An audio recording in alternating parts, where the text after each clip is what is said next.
오늘 본문은 누가복음 5장 12절로 26절까지의 말씀입니다.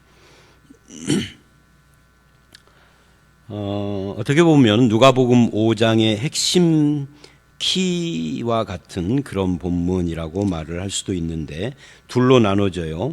12절로 16절은 제사장 되신 예수님에 대한 이야기고 17절로 26절은 죄를 사하는 권세를 가지신 예수님에 대한 이야기입니다. 먼저 12절서부터 16절까지를 보면 이제 예수께서 한 동네에서 온몸에 납병 들린 사람을 만나는 장면입니다. 의사로서의 능력뿐만 아니라 마음까지도 갖고 계신다 하는 것을 보여주는 건데, 이 납병은 그 당시 구약에서 죄의 상징이고 저주의 상징입니다. 이거 오해하시면 안 돼요. 제가 이 부분에 대해서 옛날에 사람들의 오해를 한번 받은 적이 있는데, 이 납병, 다른 말로 옛날에는 문둥병이라고 그랬는데 요즘은 한센병이라고도 합니다. 조금 순화시킨 단어죠. 그런데 이제 제가 말씀드리는 걸 오해하면 안 되는 것이, 구약은 납병 환자는 저주받은 자다 그 말이 아니라 저주받은 자와 같은 취급을 받고 그렇게 상징적으로 말을 했다, 그렇게 했다라는 것이죠. 실제로 납병 환자는 다 저주받은 자는 아니에요. 사실은 예수 그리스도 밖에 있는 자가 저주받은 자죠. 예수 안에 있으면 납병이 걸린 사람이라 할지라도 축복받은 자인 거죠.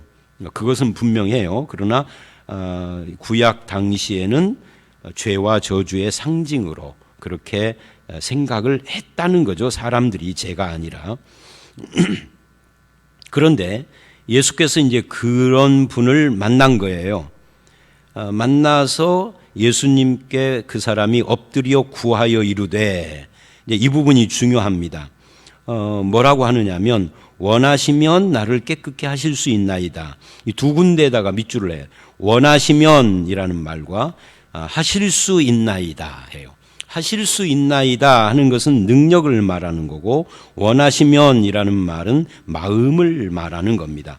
그러니까 이 납병에 걸린 사람은 두 가지, 예수님이라면 이 납병도 고칠 수 있다라고 믿은 거예요. 이 굉장한 믿음인 거죠. 그 당시에 보면은, 그 당시에는 고칠 수 없는 병이라고 사람들이 생각을 했는데, 이 사람은 예수님이라면 할 수 있다라고 그렇게 믿었던 거니까 놀라운 믿음입니다. 능력을 믿은 거예요. 다만 원하시면이라는 조건을 가지고 예수님의 마음에 대해서는 모르겠다 하는 거죠.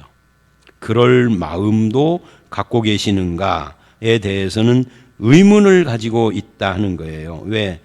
그만큼 이 납병을 가진 사람들은 그 당시에 모든 다른 사람들로부터 소외를 당하고 있었기 때문에 예수님도 그런 마음이 있으실까에 대해서 자신이 없다라고 한 겁니다. 자, 그렇다면 예수님은 이제 어떻게 반응을 해야 할까? 우리 같으면 이런 것을 제대로 캐치를 못하고 그냥 질병부터 고쳐주고 그럴 수 있는데, 예수님은 굉장히 세밀하고 자비롭고 사람의 상황에 대해서 굉장히 세심한 마음으로 살피는 분인 것을 이 사건을 통해서 생각해 볼 수 있습니다. 능력이 있는데 그분이 원하실까? 예수님의 마음과 성품, 예수님의 소원에 대해서 의문점을 가지고 있기 때문에 곧바로 고쳐주시기보다 그 순서를 보시면 이렇게 말을 합니다.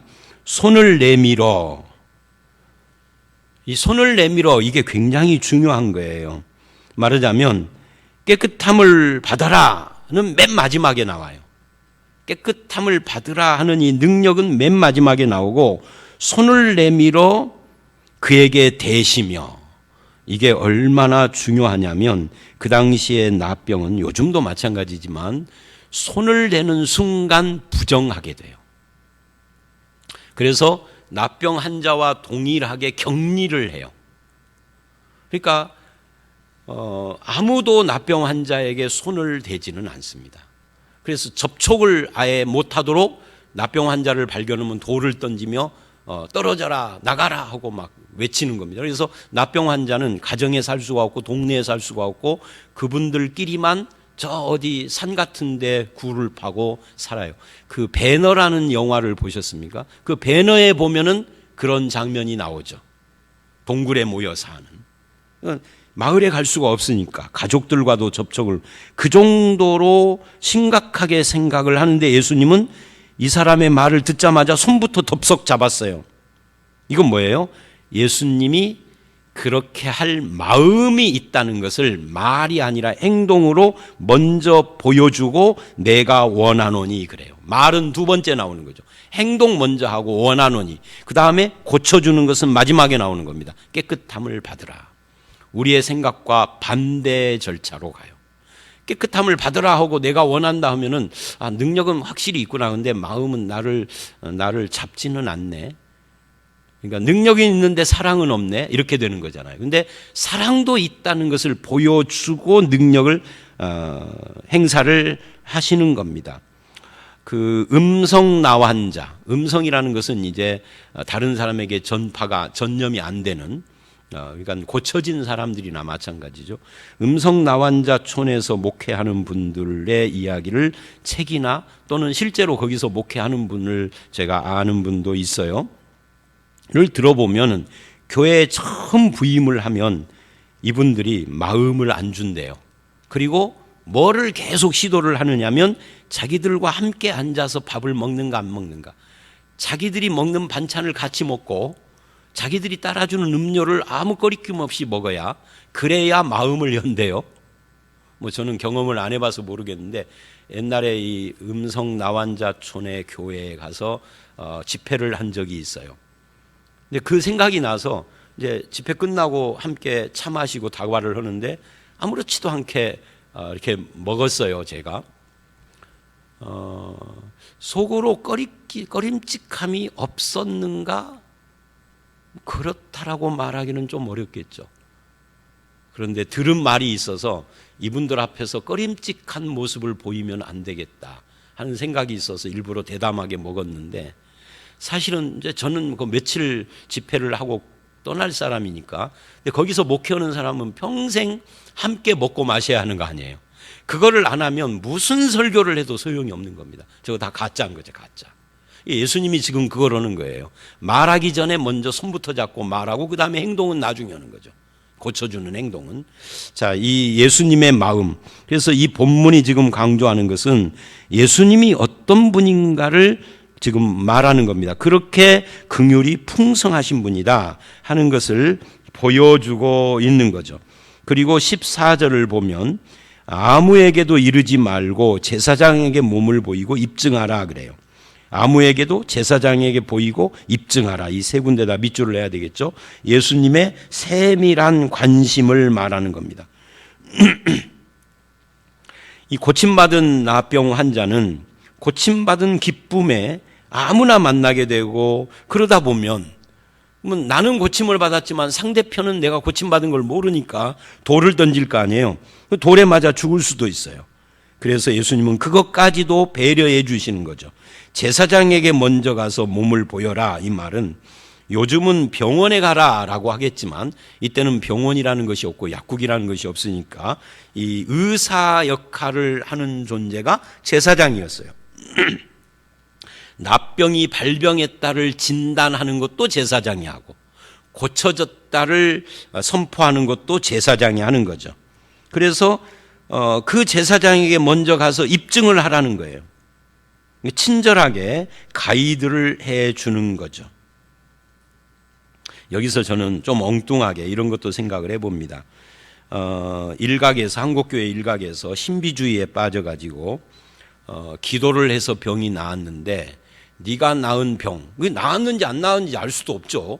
그러니까 기도해주는 그 기도원 원장이나 또는 부흥사나 이런 사람이 나았다 그러니까 나았다고 믿으라는 거예요. 믿었는데 네가 만약에 의심을 해가지고 병원에 가서 진찰을 받으려고 병원 문을 열고 들어가는 순간 재발한다. 제가 꾸며낸 이야기가 아니에요. 제가 직접 들은 이야기예요. 그렇게 사기치고 공갈치는 사람들이 있어요. 전라북도에도 많아. 내가 아는 데만 해도. 전주에도 있고 익산에도 있고. 그 사기치는 겁니다. 공갈치는 겁니다. 예수님은요, 그 당시에 의사라고 할 수 있는 제사장에게 가서 보이고 입증하라 그래요. 오늘날로 말하면 예수병원이나 전북대병원에 가서 의사에게 보이고 네가 병 나았는지를 확실하게 진단받아라라고 하는 겁니다. 내가 기도해 줬으니 넌 나았어 믿어 병원에 가지 마, 이게 아닙니다. 공갈치는 거예요. 그렇게 말하는 거. 예수님처럼 해야 해요. 우리들도 병이 나았으면 의사에게 입증받아야 하는 것이죠. 그만큼 예수님은 이 나병에서 고침받은 사람의 세밀한 부분까지 배려를 해 주신 겁니다. 그리고 예물을 드려라. 입증을 하고 예물을 드려라. 이제 모든 이 질병, 나병에서 끝났다 하는 것을 선포하는 거죠. 그렇게 해서 사회적인 신분까지도 회복시켜 주시는 예수님입니다. 이 소문이 더욱 퍼짐에 많은 무리가 말씀도 듣고 병도 고치려고 모였다. 이 사람의 이 사건, 하나님이 아니면은 할 수 없는 일이 일어났다 하는 것 때문에 예수에 대한 소문이 퍼지기 시작을 했다 하는 것을 말하고 있는 겁니다. 그래서 우리가 이 본문 15절, 16절을 보시면, 특히 16절을 보면, 그래서 많은 사람들이 병도 고치려고 모여왔는데 예수님은 물러가사 피했다는 거죠. 한적한 곳으로 갔다. 여기서 우리는 이런 생각을 해볼 수 있어요. 예수님은 그 당시에 모든 병자를 다 고쳐준 것이 아니다. 그 대신에 예수님은 뭐하러 이 땅에 오셨느냐면 병자를 고쳐주러 오신 것이 아니라 몇몇 병자를 고쳐주셨지만 그것은 예수가 누구신지를 가르쳐주기 위한 차원인 것이고, 예수님이 오신 목적은 더 중요한 질병을 고치시기 위해서 오신 거죠. 그게 뭐예요? 죄와 사망의 권세에서 우리를 고쳐주시는, 이걸 위하여서 자기 몸을 들여 십자가에 죽으시는 더 큰 사랑을 베풀려고 오신 거예요. 그래서 예수 믿으면 모든 병이 다 고쳐진다, 모든 병자가 다 병을 고치고 깨끗함을 받아야 된다라고 말하는 것은 해당되지 않습니다. 병이 고쳐지는 사람도 있고 고쳐지지 않는 사람도 있지만, 병이 고쳐지든 고쳐지지 않든 우리 모두는 예수의 죽으심으로 더 심각한 죄와 사망의 질병에서 고침을 받은 자예요. 이 땅에서 짧게 살면은 7, 80년, 길게 살아도 100년인데 그 100년의 인생이 끝난 뒤에 영원한 세계에서 어떻게 살 것인가 하는 문제가 해결된 사람들이죠. 영원히 해결된 사람이, 영혼이 아니라 영원의 문제가 해결된 사람들이 됐다라는 것이 훨씬 더 중요하다. 예수 그리스도의 은혜로, 이 자비의 이 성품으로 우리가 그렇게 고침받은 자가 되었다라는 사실을 인정하고 감사하며 이렇게 살아가는 것이 우리들의 삶의 자세입니다. 17절서부터 26절은 그래서 단순히 질병만 고치는 것이 아니라 죄를 사하시는 권세 가진 예수님에 대해서 말씀을 하는 거예요. 중풍병자가 등장을 하죠. 마가복음 2장하고 같은 내용입니다. 근데 이제 중풍병자가 침상을 메고 오는데 이 본문을 가지고 많은 분들이 어디에다 초점을 맞추느냐면 누가복음에서는 그것이 없는데 똑같은 사건에서 마가복음에는 친구 네 사람이 내 모퉁이를 들고 침상째 들고 지붕을 뜯어내고 달아내리는 그런 이야기를 해요. 그래서 많은 분들이 이 본문을 가지고 이 네 사람의 친구의 우정과 그들의 믿음, 중풍병자의 믿음이 아니라 그들의 믿음과, 그래서 우리가 누군가를 위하여 중보를 해야 되고 뭐 이런 것을 강조를 해요. 그런데 여러분, 마가복음도 마찬가지고 이 누가복음도 마찬가지인데 강조점은 거기에 있는 게 아닙니다. 네 사람의 친구들의 형제의 사랑과 믿음을 말하는 것이 아니에요. 그래서 오늘 본문을 보면 똑같은 사건인데 네 사람의 친구에 대한 이야기는 아예 빼버렸어. 마가복음과 누가복음을 나란히 놓고 보면 우리가 뭘 발견하느냐면, 그러니까 네 사람의 믿음과 형제가 중요한 초점이 아니다는 것을 발견하는 거죠. 비교해보면 발견을 할 수 있어요. 아, 핵심은 거기가 아니구나. 그러면 핵심이 뭐냐 하는 거예요. 핵심은 20절 이하에 나오는 거죠. 그들의 믿음을 보시고, 이 믿음을 보시고가 강조가 되면 이 본문은 믿음으로 병 고친 사건이 됩니다. 그러나 이 본문은 믿음으로 병 고친 사건이 아니라 죄인을 고치고 부르시는 예수가 누구냐 하는 것을 말하는 것이 핵심이에요. 누가복음 4장부터 9장까지 전체는, 이 전체 큰 문단은 예수가 누구시냐가 주제이기 때문에 그렇습니다. 그리고 이렇게 말을 합니다. 내 죄사함을 받았느니라. 이게 청천벽력 같은 선언이라는 거죠. 왜? 21절 이하를 보면 이런 말, 죄사함의 선포는 신성모독, 하나님 이외에 누가 능히 죄를 사할 수 있느냐라고 바리새인들이 생각합니다. 이 생각하는데 22절 예수는 그 생각을 아시고, 예수님이 누구냐는 거예요. 예수님은 인간의 생각도 다 아시는 분이에요. 하나님이라는 거죠.